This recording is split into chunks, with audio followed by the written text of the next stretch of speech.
Mes chers compatriotes, une toute petite vidéo ce 18 janvier 2025 pour faire ressortir quelque chose que j'ai quand même trouvé assez burlesque, assez comique, et qui vous montre où va se nicher la propagande européiste, euro-atlantiste contre la Russie, où va se nicher la russophobie.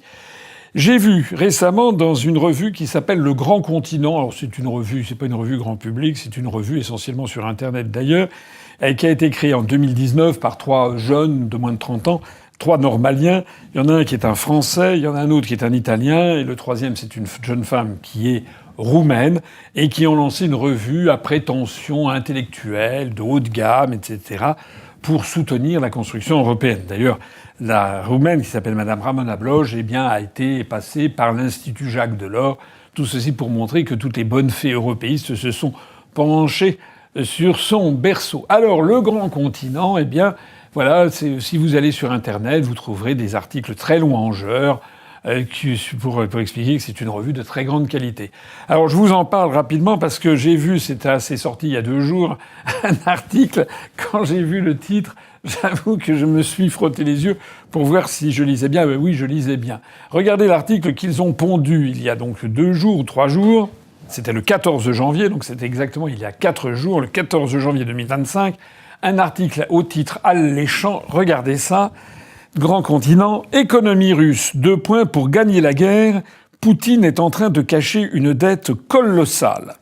Et on y lit, comme vous voyez dessus, qu'il y a, pour financer la guerre en Ukraine, donc le Kremlin a mis en place un mécanisme contraignant les banques russes à accorder des prêts préférentiels aux entreprises du secteur de l'armement. Cette dette, évaluée à 250 milliards de dollars, fait peser aujourd'hui une pression considérable sur la stabilité économique du pays. Voilà. Alors, on lit un peu plus loin que l'apparente bonne santé de l'économie russe repose en fait sur une dette cachée évaluée entre 207 et 249 milliards de dollars contractés depuis l'été 2022, que ceci menace sérieusement la stabilité financière du pays, contribue à la hausse de l'inflation et crée des conditions préalables à une crise systémique du crédit.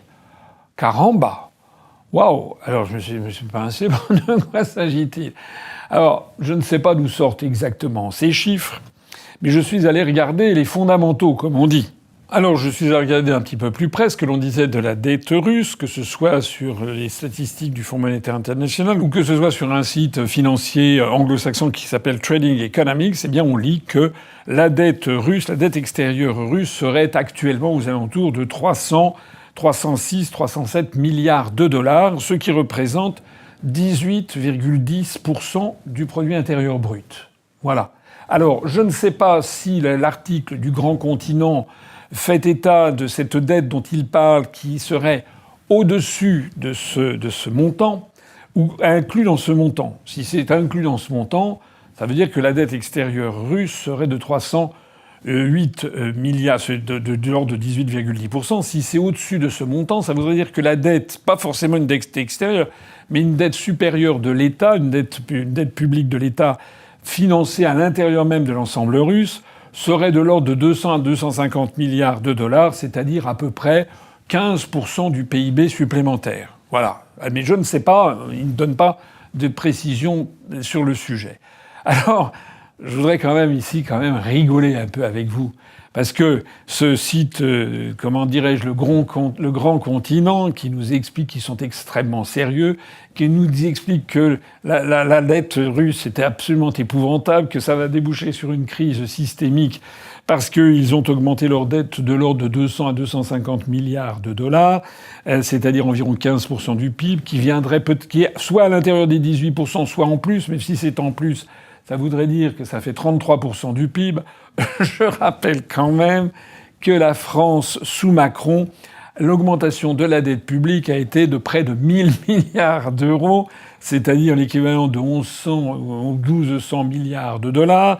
Et je voudrais rappeler que nous en sommes au 2e trimestre 2024, selon les statistiques même de l'INSEE, à 3228 milliards d'euros. Enfin, c'est pas drôle, malheureusement, de 3228 milliards d'euros, c'est-à-dire à la fin du 2e trimestre 2024. Et aujourd'hui, on doit être plutôt aux alentours de 3 500 milliards d'euros, comme me l'avait dit il y a quelques semaines Marc Toiti, et même les 3 228 milliards d'euros représentent 113,7% du produit intérieur brut français. Donc au moment même où je parle en janvier 2025, il est raisonnable de penser que la dette publique française doit être de l'ordre de 3 500 milliards d'euros et doit être non loin de à peu près 115% du produit intérieur brut.